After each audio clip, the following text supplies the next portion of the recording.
자, 소설에서 문어체란 과거에 글 쓸 때만 사용하는 어휘를 사용해서 글을 쓰는 걸 문어체라고 하고요.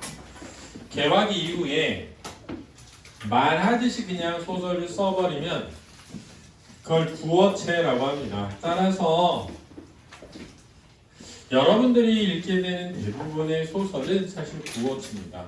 그럼 문어체는 뭔가요? 여기 써있는 것처럼 가로대, 가라사대, 왈 이런 게 나오면 문어체라고 합니다. 차설이라는 것도 잘 안 써요. 물론 각설은 이럴 때 쓰면 야 각설하고 이럴 때 써요. 근데 이제 소설 중간중간에 장면 전환 때 이런 차설, 각설 쓰면 문어체적 특징이다 이렇게 이해하면 됩니다. 그래서 어렵지 않은 개념이고 요즘엔 또 잘 안 나와요. 그래서 그냥 넘어가겠습니다. 공주 아래대, 태우 가라사대 이런 걸 나오면 문어체입니다. 사분도 별실험 말씀을 다 이렇게 사투리 나오면 구어체입니다. 자, 176번 확인하기 1번, 2번 풀어볼까요? 어디까지 했니? 강의할 차례인가? 해봐.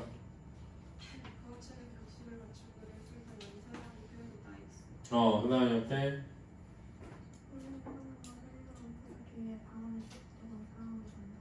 옵니다. 이 방언을 사용하면 현장감과 사실감이 나타나게 된다라는 걸 알아두시기 바랍니다. 그래서 이것도 다 밑에 잘못 나와 있죠? 어문일치체 한번 읽어보시면 되겠고요. 넘겨볼까요?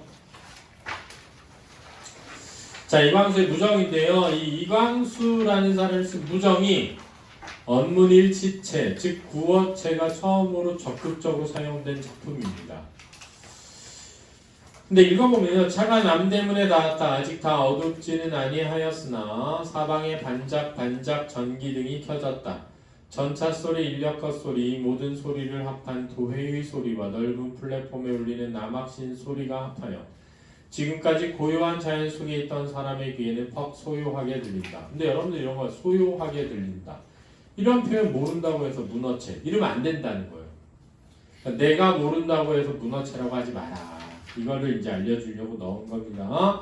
그래서 A에 대한 설명으로 적절하지 않은 것은 일상적 구어체에 가까운 산문적 서술풍의 이야기를 전달하고 있다라고 나왔었습니다. 그래서 이거 적절한 겁니다. 적절하다.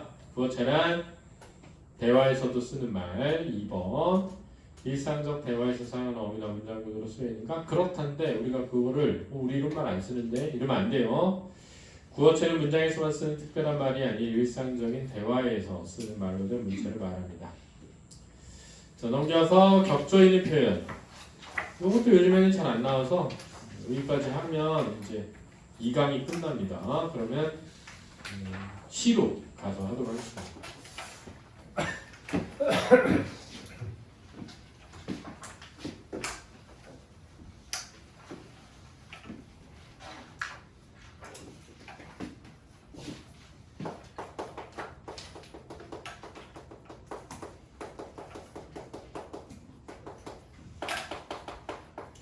이 겸양 표현은 나옵니다.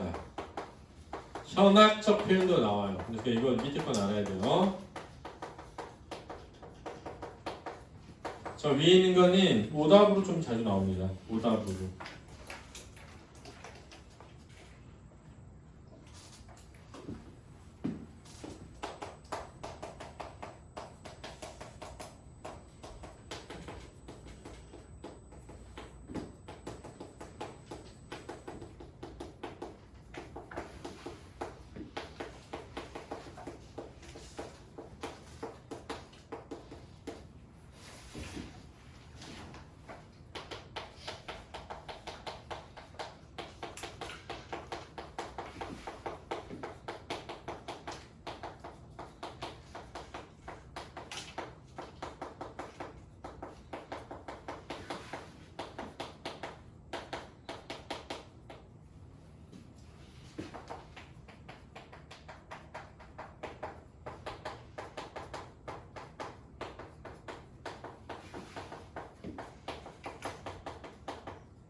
자, 여기 써있는 것처럼 격조 있는 표현은 점잖고 품이 있는 표현인데, 아니 좀 뭐가 점잖고 품이 있어?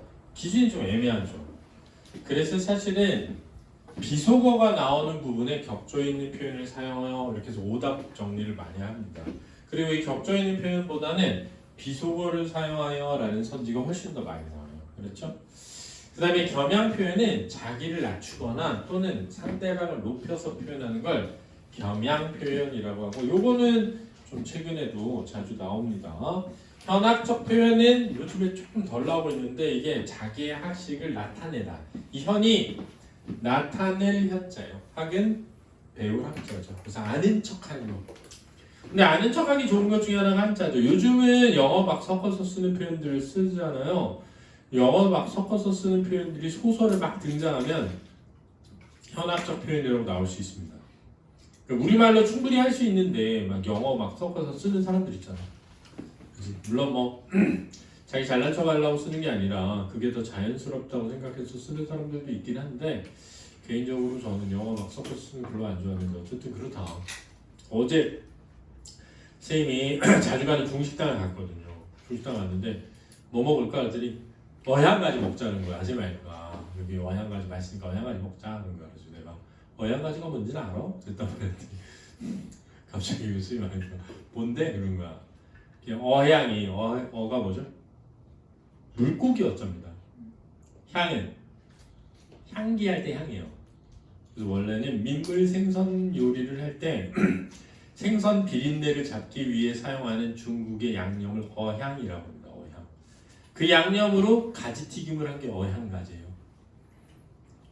그래서 제가 거기 메뉴판에 어향 육술이 있더라고요. 그래서 어향 육술은 뭔지 알아? 그랬더니 뭐냐고 물어보더라고요. 제가 그래서 육은 고기 육자야. 그건 안 돼. 쓸이 뭐냐면은 채를 썰는 걸 쓸이라고 해요. 그래서 어향 육술은 어향 양념에 고기를 채 썰어가지고 얇은 왜 가늘게 채 썬 중국식 요리들 있잖아요. 이렇게 채 썰어서 이렇게 넣고 비벼 먹고 이런 거 있잖아요. 그런 게 들어가면 쓸자 들어가는. 여러분 마라 많이 먹잖아요. 라가 매울 신자입니다. 마라고 하면 재료고 라는 맵다예요. 마라는 매운 걸로 만든 음식. 그래서 마라예요. 마라. 그래서 향나라는 거 들어가는 중식 요리 많거든요. 향나. 향나 들어가면 다 매운 요리입니다. 향나 들어가면. 그래서 뭐 한문 많이 알면 좋아요. 그러니까 여러분들도 궁금하면 요즘은 네이버 이런 데 뒤져보면 잘 나오니까 뒤져보면. 제가 이제 거기서 뭐 먹었냐면 탕수육 있잖아요. 탕수육 말고 이런 거 알아? 탕수육 비슷하게 생겼는데 넓적한 거? 뭐라고 그래? 꿔바로우. 꿔바로우는 뭐냐 쌤한테. 꿔바로우는 가지고 이게 꿔바로우한테 바가 폭이에요. 폭탄 터트리다. 과는 뭐냐면은 솥이에요. 솥. 그래서 솥에 기름을 넣고 폭탄에 터지듯 고기를 튀기는 거예요. 그래서 원래 꿔바로우 할 때 로우가 6입니다. 6을 중국식으로 로우라고 하는 거예요. 탕수육 뭐냐? 탕수육은 니네 한번 찾아보면 물 숫자거든. 원래는 물 숫자가 아니라 탕이 설탕. 수는 원래는 추였어. 식초. 설탕과 식초로 양념을 한 것에 찍어 먹는 고기가 탕수육입니다. 그래서 왜 새콤하고 달콤한 걸 뿌려 먹잖아. 근데 그게 원래 탕초육이에요. 탕초육. 근데 그게 우리나라에서 만든 거야. 우리나라에서 그 인천 이쪽에서 고탕초라고 하는 중국식 재료에 고기를 튀겨가지고 뿌려 먹는 그 탕초육인데, 사람들이 그걸 자꾸 탕수육 해가지고 지금은 아예 물숫자를 쓰더라고. 물숫자. 탕수육이죠. 어떻게 보면. 오늘 중국 요리에 대해서 제가 좀 알려드렸습니다. 여러분 다음에 가시면 아는 척 하시기 바라고. 이런 건 현학적 표현이라고 한다. 자기가 좀 알아. 반복해서 쓰는 겁니다. 자, 확인하기 문제 3개 한번 풀기 전에 그 위에 있는 거 한번 볼까요? 그 위에 이렇게 말하고 있어요. 원수왈 문어체죠. 내 바양으로 대군을 거느려 적군과 마주하고 동종어 여기서 말리바퀴라 비고 가고자 한들 어이 얻으리요. 사자왈 님이 수레를 갖춰 용을 끌고 왔으니 반나절만 하면 돌아오리이다 라고 돼 있는데 요거에다가 시험에 그렇게 나왔어. 격조 있는 표현이다. 근데 뭐가 격조 있는지는 잘 모르겠어요. 그 밑에 거 볼까? 제가 한 딸을 두었으나 16세가 되도록 혼처를 정하지 못하여 쌓기로 천하를 떠돌다가 다행히 존문에 이르러 존문이 뭐죠? 존나문? 존나문이 아니라 존귀한 가문. 자, 상대방을 존귀한 가문이라고 표현한 겁니다. 아드님을 보니 마음에 드는지라 여식은 자기 딸이에요. 용녀라고 재주가 없으나 존문에 용납될 만하니 외람하거나 혼인을 청함이 어떠하오니까 이렇게 있어. 그래서 상대방을 높이고 자기를 낮추고 있어서 겸양 표현입니다. 흰 떡을 사다 숯불에 구워 그에게 대접하고 나는 아까 하다 둔 일을 마저 해치울 영으로 잠깐 책상에 앉아 있으려니 그는 언 것 구운 것 가리지 않고 한참 부지런히 집어먹더니 그동안 흥이 났는지 목총을 뽑아 관관저구 제야지주로다 요조숙녀 군자옥으로다. 이렇게 한자어를 어구를 반복해서 사용하는 걸 무슨 적 표현? 현학적 표현이라고 합니다. 1번부터 풀어볼까요? 자, 이 앞에 와서 윤아 윤서인가 윤아? 윤서 윤아 현학적 표현은 소민이 없는 주는 표현한다. X 그 다음 뒤에 주 있는 표현은 화자의 지식을 내세우는 표현을 말한다. X. 화자의 지식을 내세우는 건 현학적. 그 다음 명표는 상대를 높이거나 화자 자신을 높이는 상대할 수 있다. 뭐가 되겠습니다. 넘겨볼까요? 자, 182번의 미음 보죠. 이혈용은 겸양의 어조를 통해 잘라봐. 상대방이 내린 지위에 대해 수용할 수 없다는 뜻을 드러내고 있다는데 미음을 볼까요? 소신과 같이 무죄무능한 자를 잘라볼까요? 자, 무죄무능한 자 자신을 뭐하고 있죠? 낮추고 있으니까 겸양 어조를 통해 맞습니다. 이처럼 충신지자 충신이라 하오시니 황공무지하오며 또한 활림을 제수하시니 더욱 황공합니다. 황공하다 동어를 쳐볼까요?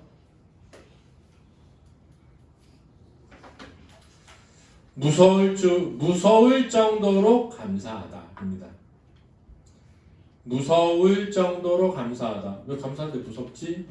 이걸 다 해내지 못할까봐, 잘해내지 못할까봐 무섭다.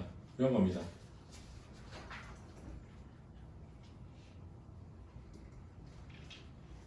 그러면 하겠다는 거야, 안 하겠다는 거야? 하겠다는 겁니다. 하겠다는 거예요. 잘해내지 못할까 걱정일 뿐이지 너무 감사하다. 이런 거니까 하겠다는 겁니다. 그래서 수용할 수 없다가 X입니다. 그래서 5번은 적절하지 않다가 되겠습니다. 겸양 표현은 아까 제가 알려줬으니까 그대로 하면 되겠죠? 자, 그러면 다음 주에 3강을 하면 되겠습니다. 자, 오늘 여기까지 할게요.